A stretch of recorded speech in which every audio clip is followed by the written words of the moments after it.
반갑습니다. 이번 시간에는 지난 시간에 삼각함수에 대한 부분을 마무리하고 난 뒤에 오늘부터 수열에 대해서 공부해 보도록 하겠습니다. 이 수열에 대한 부분을 아이들이 좀 많이 힘들어하는 부분들이 많습니다. 모든 학생들이 좀 어렵게 받아들인 부분도 있고, 예를 들어서 수열에 대한 이행시를 지어서 수 하면 수학이 열나 어려워지는 시기 이런 이야기들을 해요. 근데 하지만 실제 그 숫자들에 대해 나열된 그 규칙성을 파악하고자 하는 거고, 그것들에 대한 특징들을 공부하는 거기 때문에 어떻게 보면은 우리가 가장 많이 다루었던 수학일 수 있어요. 초등학교 때부터 숫자들을 나열해놓고 몇 번째 들어갈 숫자는 누구냐 이렇게 물어보는 게 가장 일반적인 거기 때문에 거기서 조금 더 깊이가 조금 더 깊어진 그런 내용이라고 보시는 게 맞을 겁니다. 수열에 대한 부분들, 교재에 대한 내용들보다 조금 교재에 대한 설명이 조금 미흡하다라고 하죠. 네, 좀 미흡해서 조금 더 자세하게 제가 미리 판서를 좀 해놨고요. 이 판서된 내용을 가지고 일단 수열이 무엇인지 어떻게 정의가 되었는지를 먼저 파악하고 난 뒤에 그 다음 챕터로 넘어가게 될 겁니다. 오늘은 수열에 대한 깊이 있는 공부라기보다는 수열이 이런 거구나 라고 하는 것까지만 공부하게 될 겁니다. 그럼 시작해 보도록 하겠습니다. 수열이라고 하는 부분에 이제 대부분의 교재들이 어떤 규칙에 따라 차례대로 나열한 수의 열이다 라고 되어 있는데, 실제로 수열은 어떤 규칙을 꼭 가질 필요는 없어요. 그러니까 규칙을 가져도 되고 규칙을 가지지 않아도 돼요. 그런데 고등학교 때 공부하거나 또는 나중에 대해서 공부하는 내용들도 규칙성을 가진 것들에 대한 숫자의 열을 공부하는 게 일반적이기 때문에 규칙에 따라 차례대로 나열한 수의 열이다 라고 정의되어 있는 거죠. 실제로는 꼭 규칙일 필요까지는 없다라는 이야기를 해주고 싶고요. 그러면 수의 열이라고 하는 것은 우리는 자연수 또는 어떤 정수든 끝없이 계속해서 커져가고 있다 또는 작아져가고 있다, 그 다음에 숫자는 계속해서 써내려갈 수 있기 때문에 수의 열은 크게 이제 두 가지가 있어요. 유한수열이라고 하는 것도 있고요. 이게 이제 무한수열이라고 하는 것도 있어요. 유한집합과 무한집합에 대한 개념으로 바라봐 주시면 돼요. 그러니까 유한개의 숫자가 있으면 유한수열이고요. 무한개의 수열은 숫자가 끝없이 나열되어 있는 상황에서의 이제 수열을 무한수열이라고 이야기하는 거죠. 보통 일반적으로 우리가 다루는 수열은 전부 다 무한수열에 대한 내용을 많이 공부하게 될 겁니다. 그래서 요거가 조금 개념적으로 약하게 설명이 되어 있어서 조금 첨언을 가하자면, 자연수를 정의역으로 하는 실수값 또는 복소수값, 이 두 가지가 나타나 있는데, 고등학교 과정상에서는 실수값만 다루기 때문에 제가 실수값에다가 별표를 쳐놓은 거예요. 그걸로 하는 함수를 fn이라고 하고 그걸 an으로 이렇게 정해주겠다라는 이야기예요. 그러면 이 이야기는 그래프로 다시 수식으로 보면 이렇게 될 거야. 자, f라는 함수는 자연수에서 실수로 가는 함수를 이야기하는 거고, 자연수가 1, 2, 3, n 이렇게 되었을 때 이 아이가 대응되는 함수값을 a1, 대응되는 함수값을 a2, 대응되는 함수값을 a3, 대응되는 함수값을 an이라고 하자는 거고, 즉 fn은 an 이렇게 정의되어 있는 것을 함수로 만들어주고 싶은 거예요. 즉 수열은 숫자에 대해서 나열된 건데, 첫 번째 누구 쓸 거야, 두 번째 누구 쓸 거야, 세 번째 누구 쓸 거야, 이거를 함수 관계로 만든 것을 이야기하고 있습니다. 네.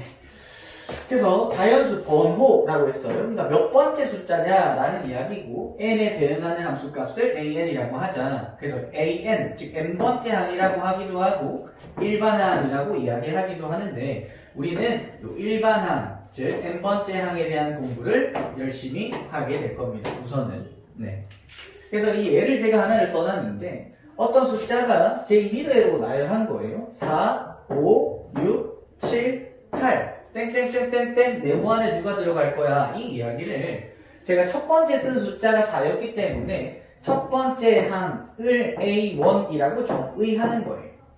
A2는 두 번째 쓴 숫자, 즉 두 번째 항을 5, 세 번째 항을 6, 네 번째 항을 7, 다섯 번째 항을 8 이렇게 주겠다는 거고 그럼 n번째 항은 누가 될 거야? 뭐 요런 거에 대한 공부를 한다라고 생각하시면 돼요. 수열은 숫자를 나열한 것을 이야기하는 거고 이 각각 하나하나를 전부 다 항이라고 부르며 첫 번째 써진 것을 첫째 항, 두 번째 항, 세 번째 항, 네 번째 항 이렇게 나타내는 걸 의미하고 n번째 항은 누구야? 라고 하는 걸 묻는 거예요. 즉, 요 상황에서 규칙성을 가지고 이 네모칸을 채워다죠. 근데 너희 이제 너무 답답하죠. 제가 이 컬을 너무 오랫동안 배워놨잖아요. 보면 지금 1, 1대 4구, 5, 두 번째 항이 5고, 세 번째 항이 6이고, 네 번째 항이 7이고, 다섯 번째 항이 8이잖아요. 그러니까 이거 보면 5하고 8하고, 4하고 7하고, 세 번째 항은 6이고, 두 번째 항은 5고, 첫 번째 항은 4기 때문에 이 항에 대한 규칙을 보면 여기 있는 이 숫자에다가 3을 더한 거니까 얘는 n 플러스 3이라고 하는 일반항이 나타나게 되는 겁니다.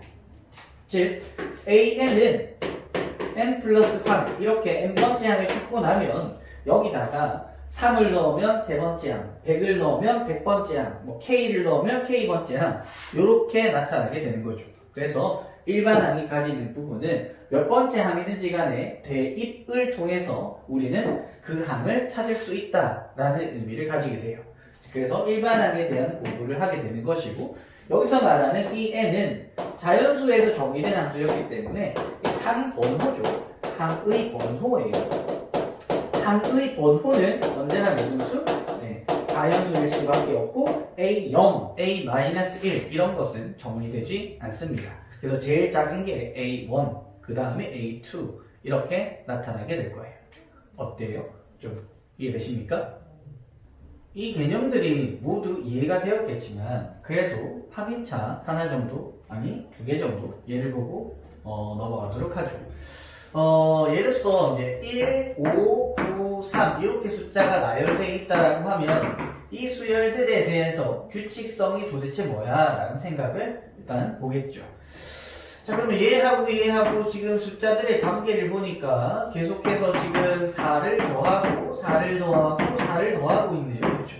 그러면 여기 다섯 번째 항, 즉 다섯 번째 항은 누가 될 거야? 라는 것을 묻는다면 여기도 4를 더하면 되니까 17 이렇게 되겠다. 그죠?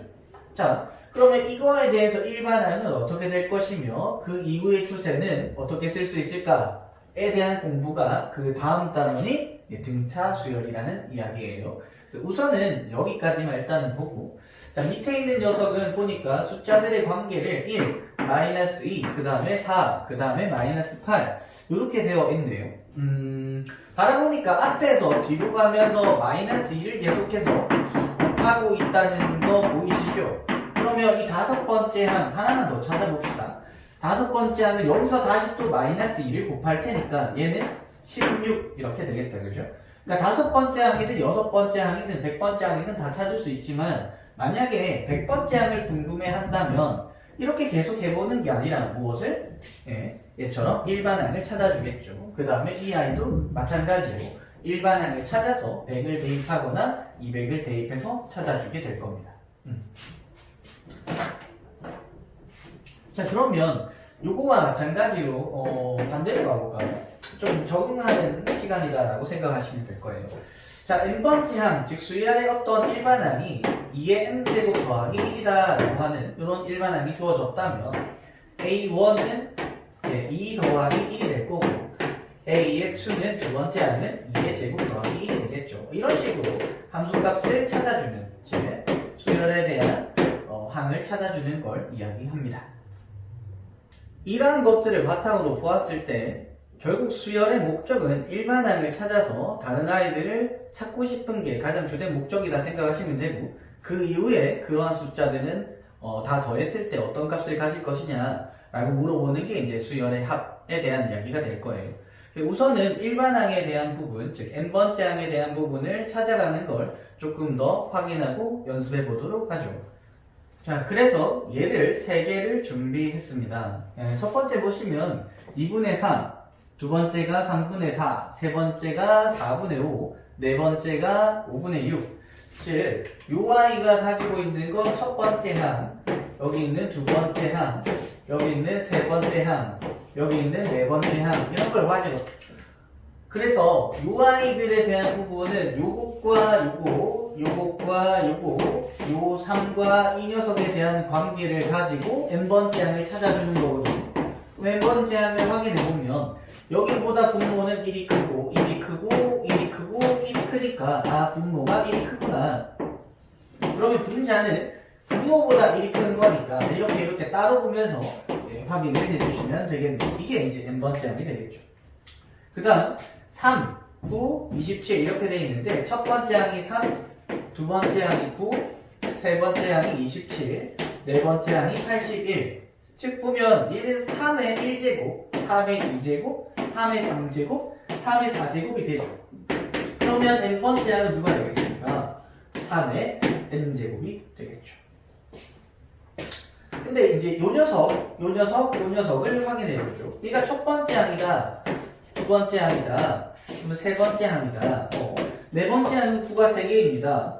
이렇게 되겠죠. 추측은 가능해요. 9가 3개, 4개네요. 4개. A의 5는 9가 하나, 둘, 셋, 넷, 5개 이렇게 될 거고. 그러면 A의 n번째 항은 이제 9, 땡땡땡땡 9 이렇게 주고 얘가 n개 있겠네요, 선생님. 이렇게 되겠죠. 근데 우리는 얘를 일반항이라고 하진 않잖아요, 그죠? 우리는 여기에 대입해서 값이 나오기를 원하기 때문에 그래요. 즉 이러한 관계는 어떻게 잡아줄 수 있을까라는 건데 9, 99, 999라고 하는 부분은 조금 다르게 바라보게 되면 얘는 10에서 1을 뺀게 되죠, 그렇죠? 자, 얘는 10의 제곱에서 1을 뺀게 되고요. 얘는 10의 세제곱에서 1을 뺀게 될 거예요. 즉 요거랑 이렇게 확인하게 되면은 결국 n번째 항이라고 하는 것은 10의 n제곱에서 1을 뺀 거구나 라고 생각할 수 있게 됩니다. 자, 이걸 바탕으로 요것도 한번 생각을 해볼까요?